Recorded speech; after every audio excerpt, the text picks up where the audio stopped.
jadikan semua.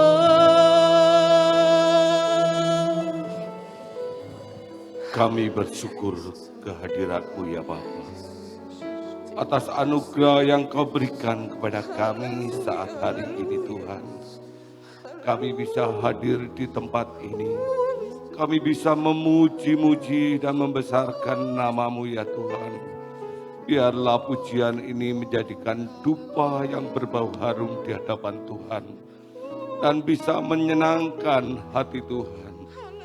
Terima kasih ya Tuhan, terima kasih atas anugerah yang Kau berikan kami, atas berkat-Mu yang melimpah atas kami ya Tuhan. Bapa di surga, saat ini kami mau mendengarkan sebagian daripada firman-Mu.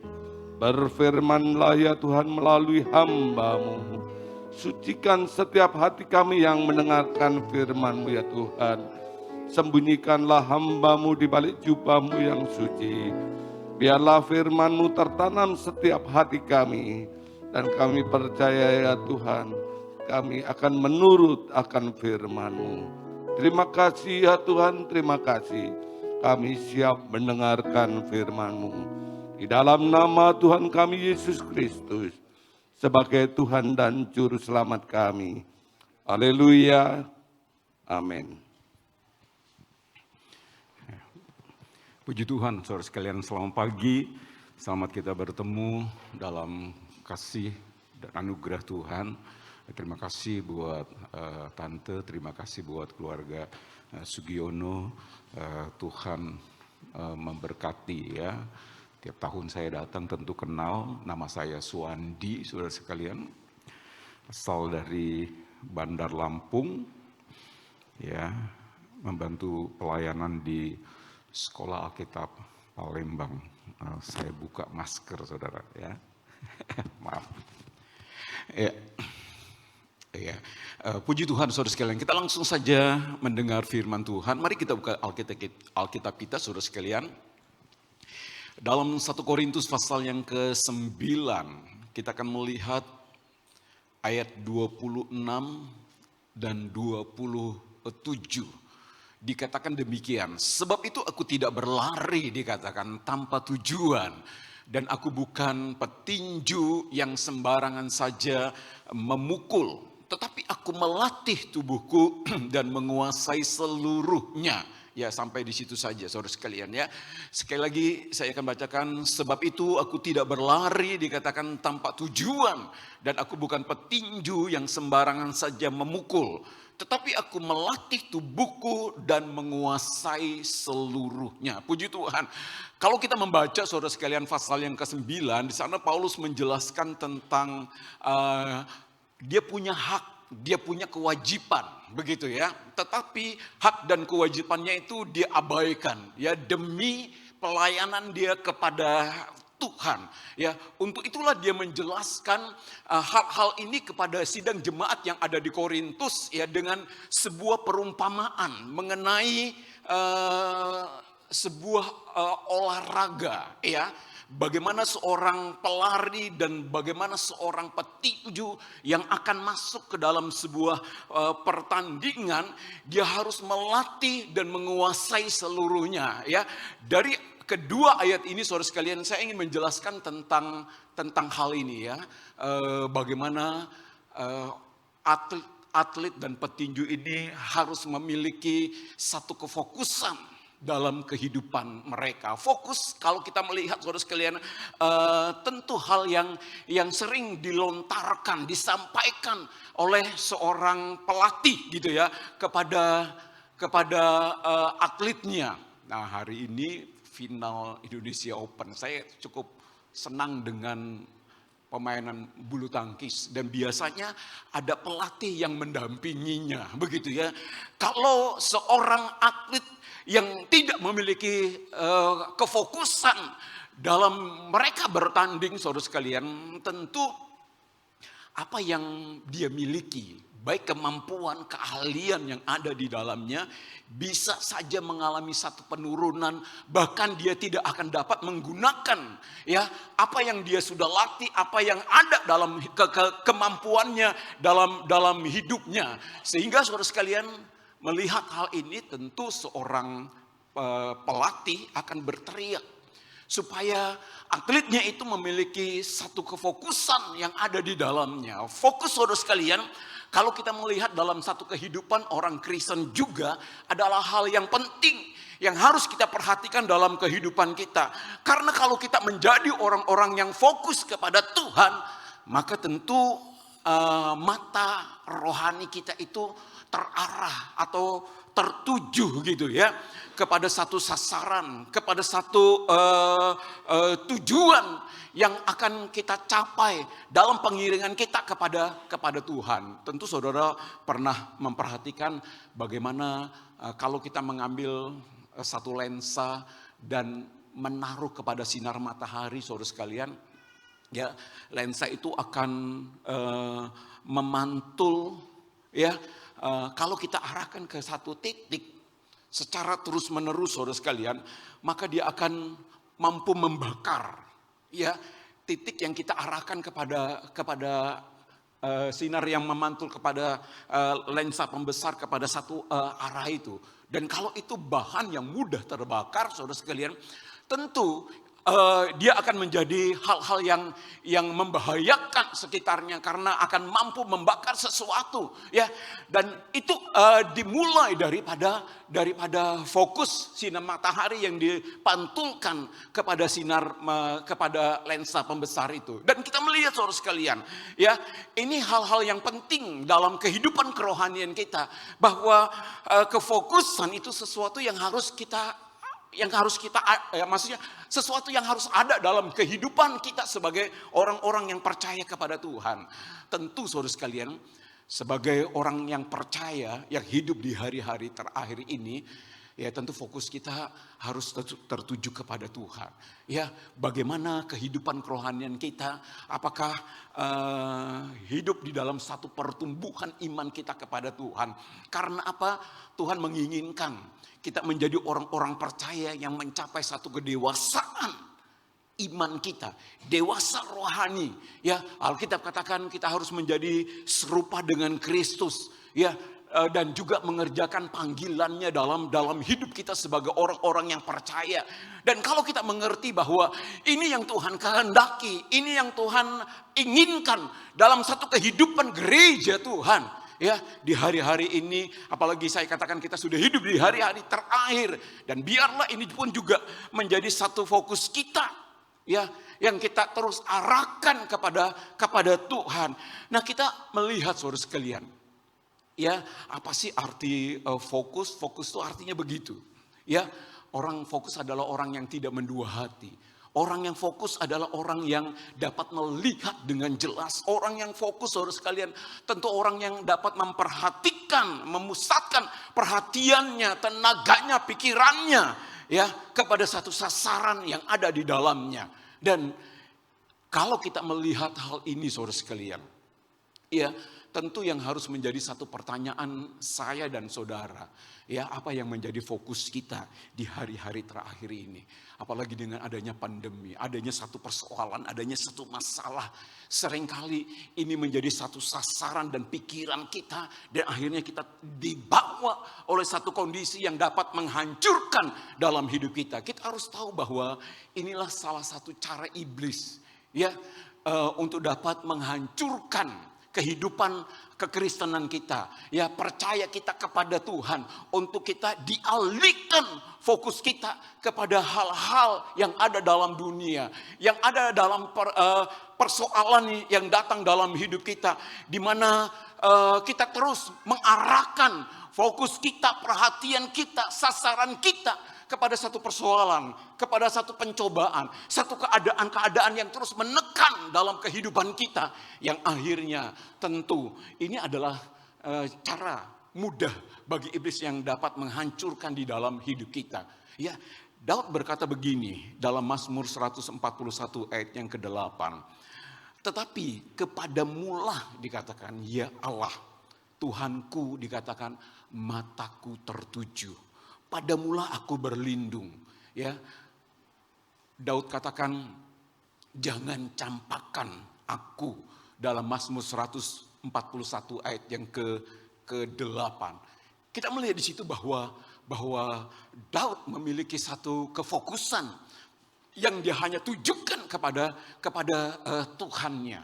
Dan inilah saudara sekalian yang harus ada dalam kehidupan kita sebagai orang-orang percaya untuk kita terus memfokuskan diri kita kepada Tuhan.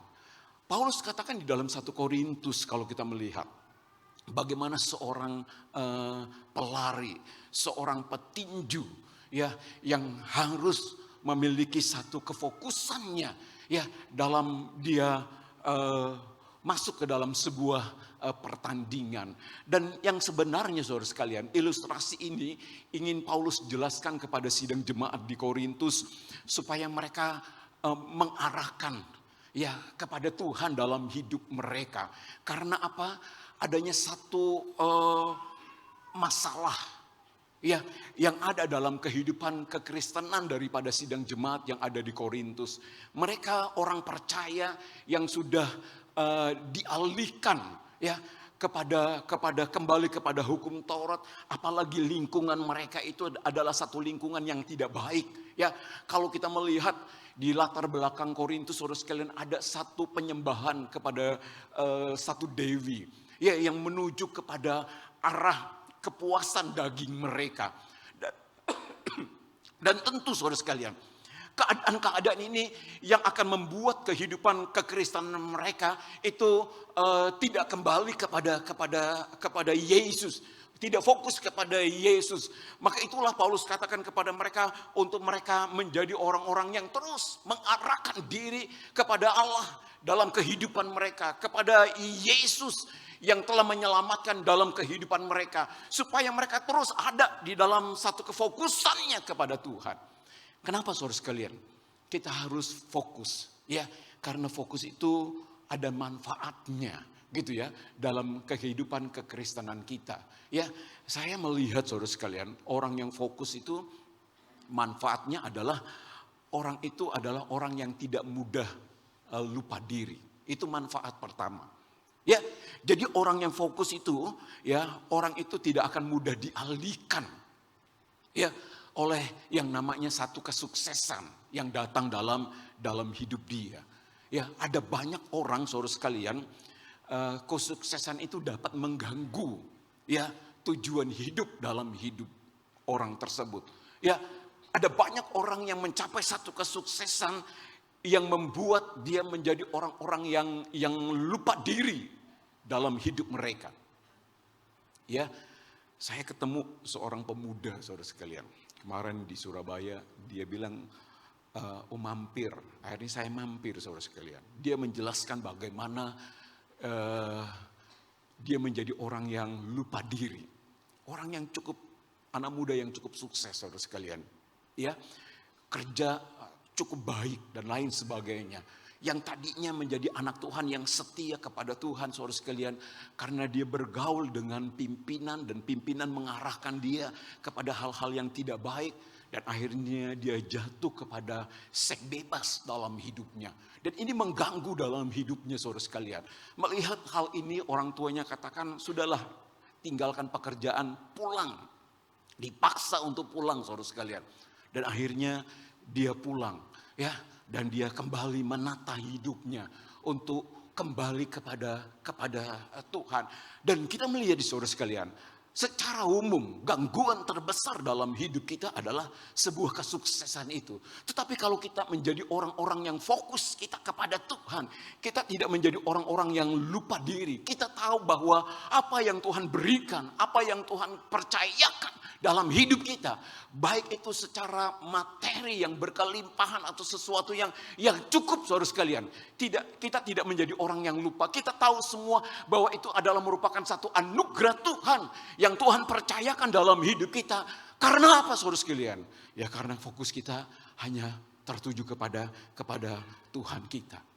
Ya, yang kedua saya melihat bahwa orang yang fokus adalah orang yang dapat mawas diri. Artinya tidak mudah dialihkan oleh pesaing-pesaing yang datang dalam hidup. Tentu dalam dunia usaha, dunia pekerjaan, saudara sekalian, pesaing-pesaing itu akan terus datang, terus diperhadapkan di dalamnya. Bahkan kalau kita tidak fokus kepada Tuhan, pesaing-pesaing itu akan membuat kita tidak menjadi orang yang mawas diri, bahkan bisa dikalahkan. Ya, saya punya teman yang cukup dekat mulai dari SD, SMP, SMA, saudara sekalian. Ya, kami sama-sama terus ke gereja sama-sama, bertumbuh di dalam Tuhan, ngajar sekolah minggu sama-sama, saudara sekalian. Ya, Tuhan panggil saya untuk sekolah Alkitab. Dia menjadi seorang pekerja yang sukses. Ya, tetapi karena pesaing-pesaing itu terus menekan dalam hidup dia, apalagi dia di perusahaan itu orang yang nomor 2, padahal standarnya dia SMA, ya anak buahnya sarjana begitu, sehingga terus ditekan dalam hidupnya. Ya, dia bicara kepada saya, ini bagaimana? Saya katakan, ya sudah, tunjukkan kepada Tuhan, ya karena mereka kan bukan yang membayar kamu. Tapi saudara sekalian, karena tekanan itu secara terus menerus, dan dia dialihkan fokusnya ya kepada persoalan, ya, kepada pesaing-pesaing itu, ya akhirnya dia meninggalkan. Ya, kalah dia saudara sekalian. Karena dia tidak menjadi orang yang fokus kepada Tuhan. Karena orang yang fokus, orang yang dapat mawas diri. Contoh di dalam Alkitab saudara sekalian, dalam Yohanes pasal yang ke-7. Ya, bagaimana pada saat Yohanes Pembaptis di penjara. Dia orang yang cukup sukses dalam pelayanannya, begitu saudara sekalian. Ya, pada saat dia di penjara, dia melihat pelayanan Yesus udah semakin hari semakin disukai oleh banyak orang. Murid-murid Yohanes melihat hal ini, lalu dia menjadi iri dan berkata kepada Yohanes. Ya, dia menjelaskan kepada Yohanes. Tetapi apa yang Yohanes jawab saudara sekalian? Yohanes mengerti bahwa dia adalah seorang yang akan membuka satu pelayanan, dan dia tahu Yesus itu adalah Tuhan. Dia adalah Mesias. Dia adalah juru selamat. Dan dia menjelaskan hal ini ya kepada murid-muridnya, yang akhirnya saudara sekalian muridnya mengerti. Ya, di sini kita dapat melihat bahwa Yohanes dia tidak menjadi orang-orang yang iri hati. Dia tidak menjadi cemburu, ya, gangguan-gangguan yang datang dalam hidupnya, dia tidak dialihkan perhatiannya dengan hal-hal ini, karena dia fokusnya kepada satu pelayanannya kepada Tuhan, dan dia mengerti siapa Yesus. Ya, saudara sekalian, sehingga dia menjadi orang yang mawas diri. Ya, dia mengerti tentang siapa dirinya. Dia tahu diri dalam hidupnya. Karena apa saudara sekalian? Karena fokusnya dia kepada Tuhan. Ya, kalau fokus kita pun juga kepada Tuhan, kita akan menjadi orang-orang yang tetap tahu diri, mawas diri dalam hidup kita. Siapa kita saudara sekalian? Ya, walaupun tekanan-tekanan datang dalam hidup kita, kita tidak akan mudah dialihkan oleh hal-hal ini. Karena apa? Ya karena fokus kita tujukan kepada Tuhan. Yang ketiga, saya melihat orang yang fokus itu adalah orang yang punya satu kepercayaan diri. Ya, artinya saudara sekalian, ya dia tidak mudah dialihkan oleh yang namanya tantangan hidup, oleh kesusahan hidup. Kita tahu bahwa hidup itu berat. Ayub katakan, ya Ibrani katakan bahwa hidup itu bagaikan sebuah pertandingan, ada beban ya yang diberikan dalam hidup orang. Ya, ada dosa, ya dan lain sebagainya saudara sekalian. Ya, kita tahu pun juga bahwa selama kita ada dalam dunia ini, maka kita ini diibaratkan sebuah pertandingan saudara sekalian. Ya, dan ada banyak tekanan-tekanan yang akan terus datang dalam hidup kita selama kita ada dalam dunia. Ya, apalagi kita tahu bahwa kita orang percaya.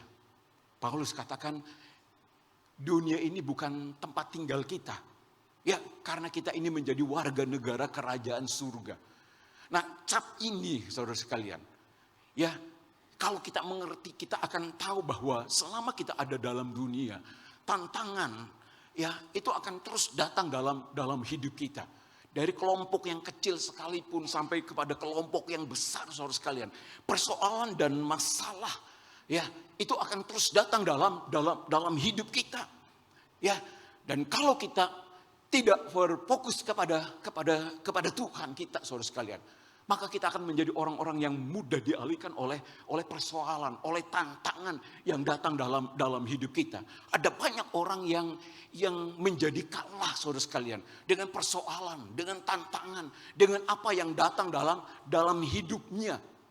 Ya, karena apa? Ya karena fokus dia kepada persoalan, fokus dia kepada masalah. Semakin kita memikirkan, ya, tertuju kepada persoalan dan masalah, maka pikiran itu akan terus datang dan akan membuat kita menjadi orang-orang yang tidak berdaya, saudara sekalian.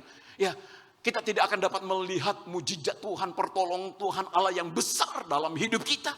Karena apa? Karena fokus kita kepada hal-hal ini, kepada tantangan ini, kepada persoalan yang datang dalam hidup kita. Tetapi kalau kita berfokus kepada Allah, kita tahu bahwa Allah mampu melakukan sesuatu yang tidak mungkin menjadi mungkin. Allah yang besar, saudara sekalian, kita akan melihat jalan keluar, pertolongan yang Allah akan kerjakan berikan dalam hidup kita. Kalau kita menjadi orang-orang yang fokus kepada Tuhan. Jadi kita tidak mudah dialihkan, tidak mudah oleh persoalan, oleh penderitaan yang datang dalam hidup kita. Ya, kesesakan, persoalan, tantangan, saudara sekalian, itu tidak akan pernah dapat menawarkan hati kita. Ya, karena apa? Karena kita tertuju kepada Tuhan. Amsal 24 ayat yang ke-10 dikatakan, jika engkau tawar hati pada masa kesesakan, ya, kecillah kekuatanmu.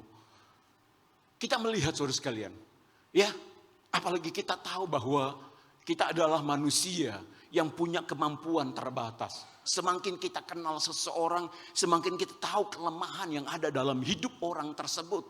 Ya, kita bukan malaikat, kita bukan manusia super, saudara sekalian. Ya, karena kita harus tahu bahwa sebagai manusia, kita punya titik kelemah dalam hidup kita. Kita punya kelemahan yang ada di dalam hidup kita. Dan kalau kita hanya memperhatikan hal-hal ini, saudara sekalian, sehingga persoalan datang, masalah datang, tantangan hidup datang, kesesakan datang, penderitaan datang, ya akan membuat kita menjadi orang-orang yang tidak berdaya. Bahkan, saudara sekalian, ada orang-orang yang mengambil satu keputusan yang salah dalam hidupnya karena fokus kepada masalah, kepada persoalan, ya, dalam hidup dia.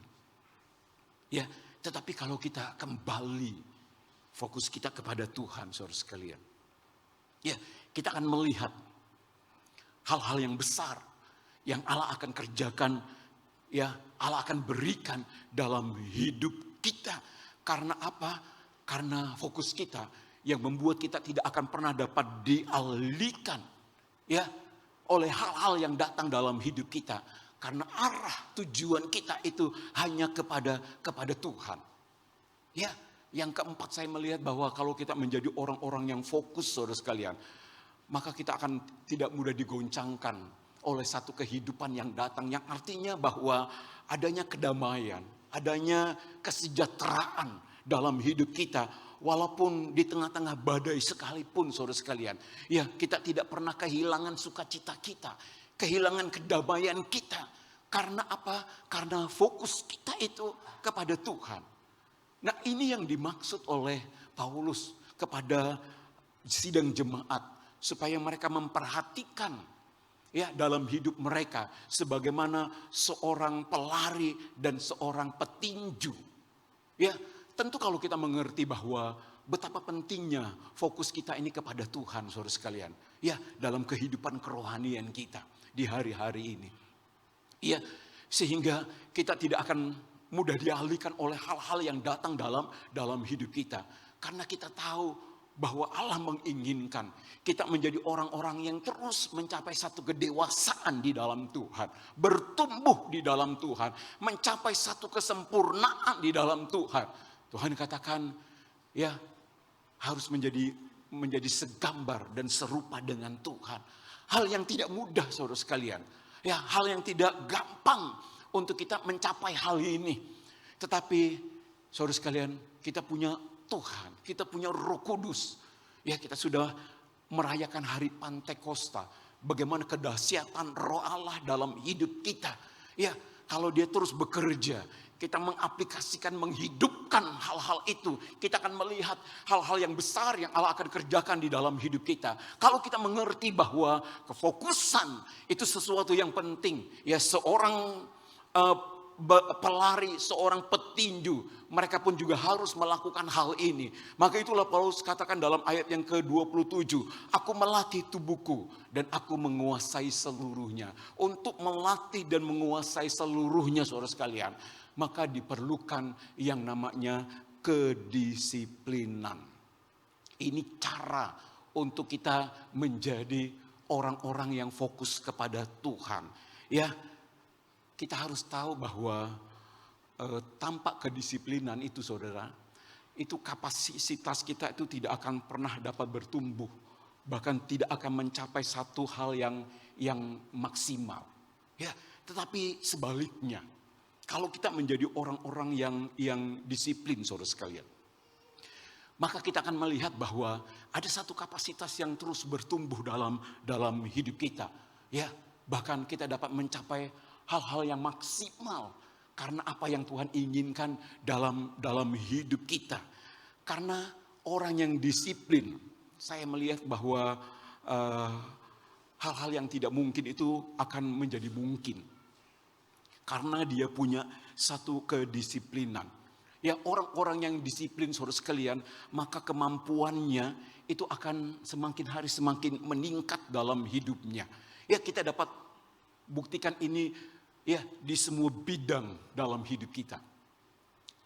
Seorang pelajar yang tidak punya IQ yang tinggi, tapi punya kedisiplinan secara terus-menerus dalam hal dia belajar.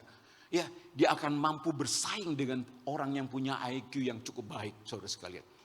Ya, dalam hal usaha, kalau kita disiplin, terus taat setia, ya melakukan hal-hal, ya maka kita akan melihat satu peningkatan yang ada di dalamnya. Apalagi seorang atlet, saudara sekalian, ya seorang petinju, kalau dia punya kedisiplinan yang baik dalam hidupnya, dia melepaskan hak dia, kebebasan dia dalam hidupnya, saudara sekalian, ya dia akan mencapai ya semaksimal mungkin dalam hidupnya. Yang jelas adanya satu pertumbuhan ya yang ada dalam kehidupannya, apalagi kehidupan kerohanian kita, saudara sekalian.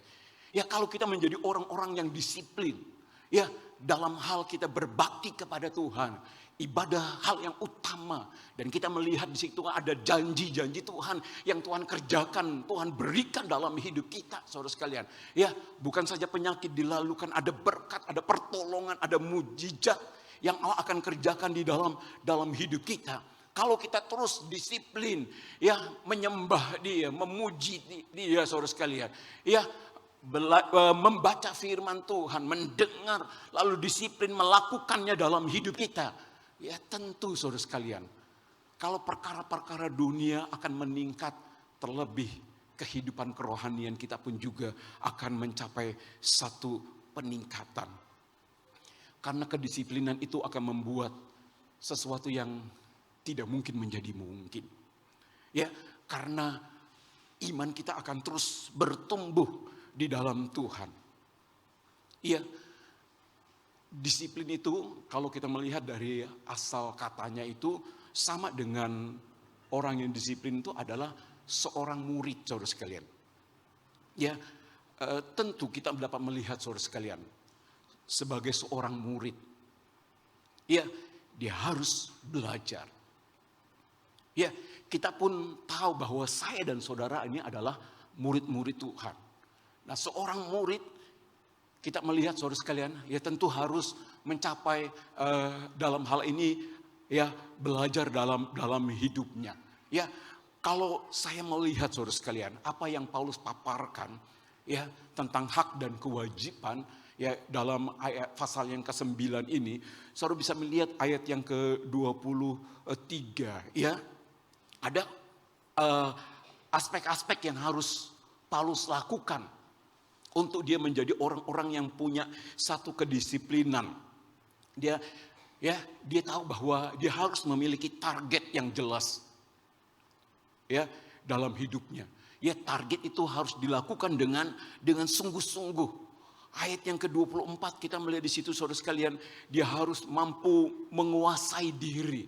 Ya, yang artinya dia harus menundukkan dan menunjukkan satu aspek hidupnya yang lebih baik lagi. Kita harus tahu bahwa kita punya hak bebas dalam hidup kita untuk dapat melakukan sesuatu menurut keinginan saya, keinginan saudara. Tetapi setelah kita percaya Yesus, kita menjadi murid Tuhan. Apalagi dia ada dalam hidup saya dan hidup saudara. Kita bukan lagi milik kita, kita sudah menjadi milik Tuhan. Yang harusnya saudara sekalian, hak bebas kita pun juga harus kita mampu kendalikan dalam hidup kita. Ya, dengan cara apa saudara sekalian? Ya, terus berpegang kepada janji-janji Tuhan, aturan-aturan yang Tuhan sudah berikan dalam hidup kita.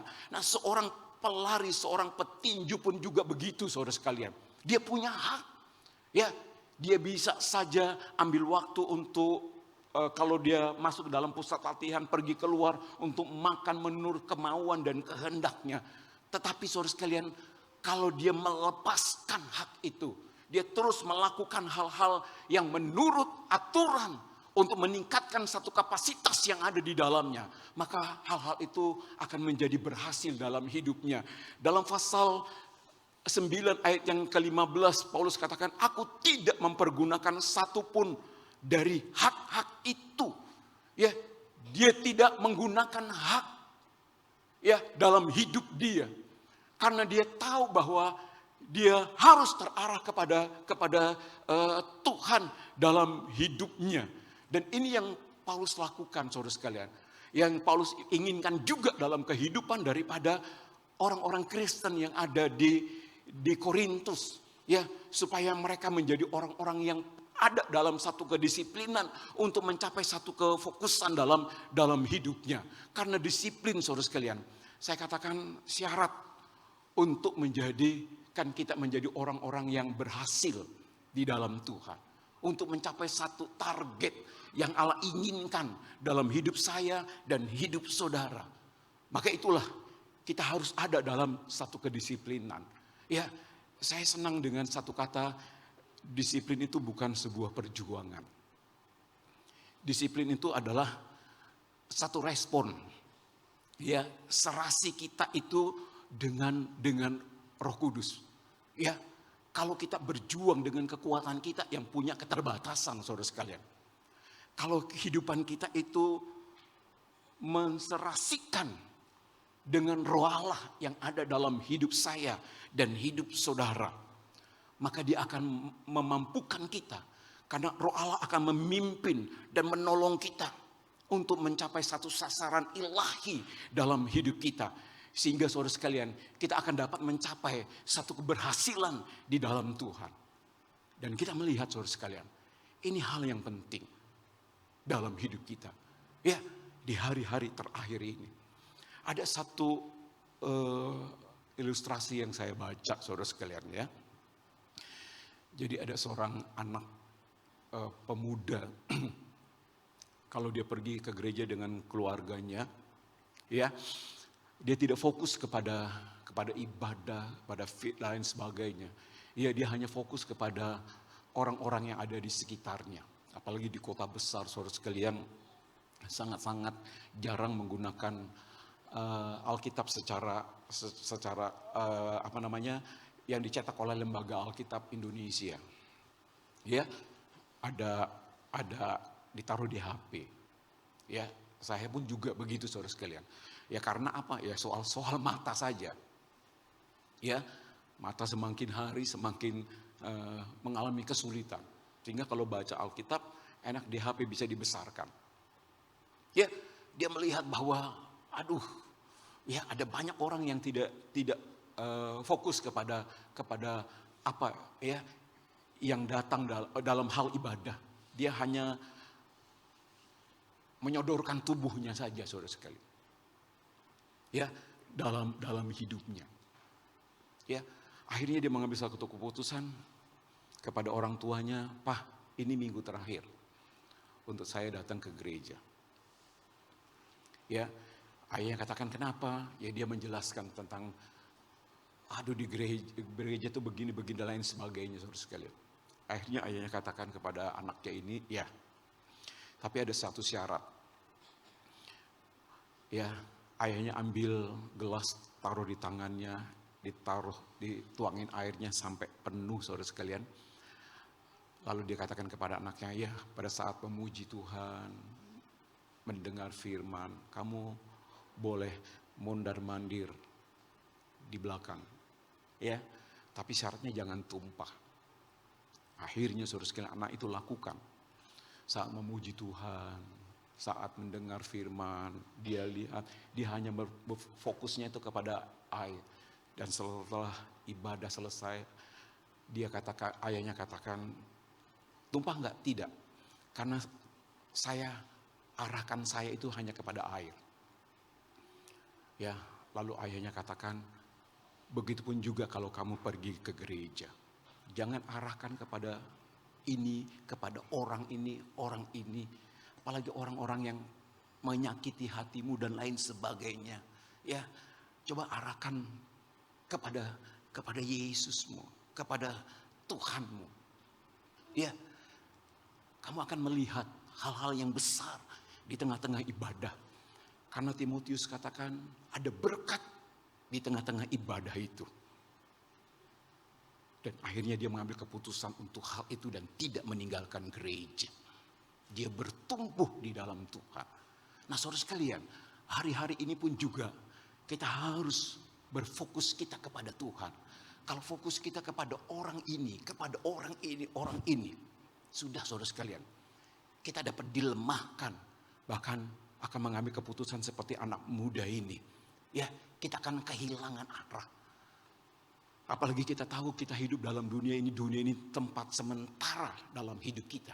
Ada satu kehidupan yang kekal, yang Allah sediakan dalam hidup kita. Maka itulah, mari kita mau mengevaluasi hidup kita. Ya, kita mau kembali fokus kita kepada Yesus dan kepada sasaran yang Tuhan inginkan untuk saya dan untuk saudara.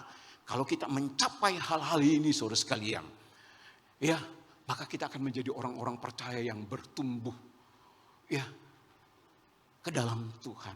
Bahkan karakter Tuhan itu akan ada dalam hidup saya dan hidup saudara. Ya, kita akan melihat sesuatu, saudara sekalian, ya, dalam kehidupan ini, bahwa ada Allah yang besar, ada Allah yang luar biasa, yang Allah akan kerjakan tentu dalam hidup saya dan hidup saudara. Maka itulah Paulus katakan hal ini kepada sidang jemaat yang ada di Korintus, ya, supaya mereka tidak fokus kepada keadaan yang dapat menghancurkan dalam hidup mereka, tetapi arahkan hidup mereka kepada Tuhan. Dan firman ini datang untuk saya dan untuk saudara. Mari kita mau fokus kita kepada Allah kita. Kalau kita fokus kepada persoalan dan masalah tidak akan pernah habis, saudara sekalian. Selama kita ada dalam dunia, dan itu akan mengacaukan pikiran, ya, bahkan dapat melemahkan kita. Tetapi kalau kita mengarahkan hidup kita kepada Allah kita akan melihat hal-hal yang besar yang Allah akan berikan, kerjakan dalam hidup saya dan hidup saudara. Tunduk kepala, saudara sekalian. Kita merenungkan kebenaran firman Tuhan. Saya tidak tahu bagaimana kehidupan saudara. Ya, kalau saudara ada dalam satu pertandingan iman saudara, terus mengalami tekanan dan persoalan, tapi biarlah firman Tuhan yang saudara sudah dengar memberikan satu kekuatan, ya, untuk menghadapi satu kehidupan ini. Karena ada Allah yang ada dalam hidup kita. Ada Yesus yang besar, ada Roh Kudus yang tinggal dalam hidup saya dan hidup saudara. Dan gunakan ini, yang saya katakan, serasikan ini, saudara sekalian, sehingga kita menjadi orang-orang yang disiplin untuk kepada hal-hal ini. Dan kita akan melihat jalan keluar dan pertolongan Tuhan yang besar, yang Tuhan akan kerjakan dalam hidup kita. Waktu Tuhan, waktu yang terbaik. Kita nyanyikan lagu ini, saudara sekalian, sambil kita merenungkan bagaimana Allah yang besar itu, yang Tuhan sudah kerjakan dalam hidup kita. Dia sudah mati di kayu salib untuk menebus dosa dan kesalahan saya, saudara sekalian. Kesalahan saudara. Kita dibenarkan, kita diangkat menjadi anaknya. Bahkan Roh Kudus ada dalam hidup saya sebagai satu pendamping. Bukan lagi di antara, tetapi dalam hidup kita. Dan biarlah ini membuat saya dan saudara mengerti tentang hal-hal yang besar yang Allah sudah kerjakan dalam hidup. Dan terus mengarahkan ya kepada Yesus. Saya undang kita sama-sama bangkit berdiri, saudara sekalian. Kita nyanyikan lagu ini. Bila kau izinkan sesuatu terjadi, ku percaya semuanya untuk kebaikanku. Haleluya, haleluya. Terima kasih Tuhan, terima kasih Yesus, terima kasih Roh Kudus. Amin. Haleluya. Terima kasih Tuhan. Bila Kau izinkan sesuatu terjadi, ku percaya semua untuk kebaikanku.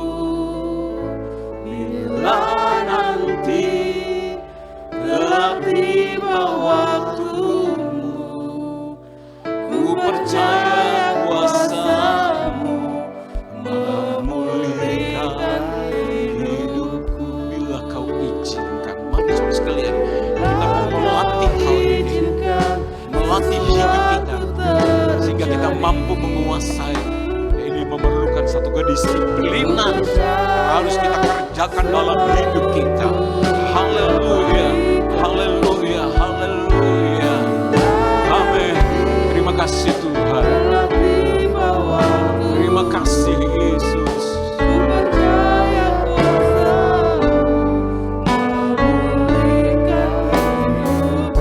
Amin. Waktu Tuhan pasti yang terbaik. Katakan ini saudara sekalian. Waktu Tuhan terbaik dalam hidup saya dan hidup saudara. Amin. Terima kasih Tuhan. Amin. Haleluya. Amin. Haleluya.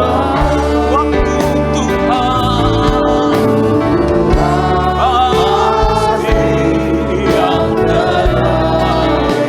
Haleluya.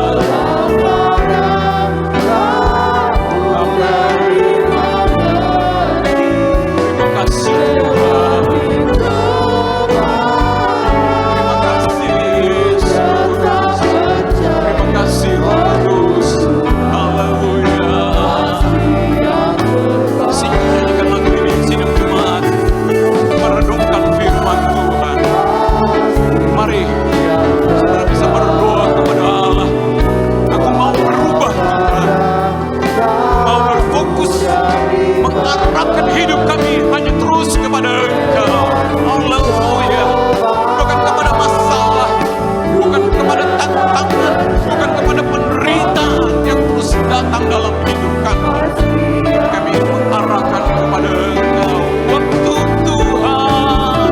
Haleluya. Haleluya. Haleluya. Terima kasih Tuhan.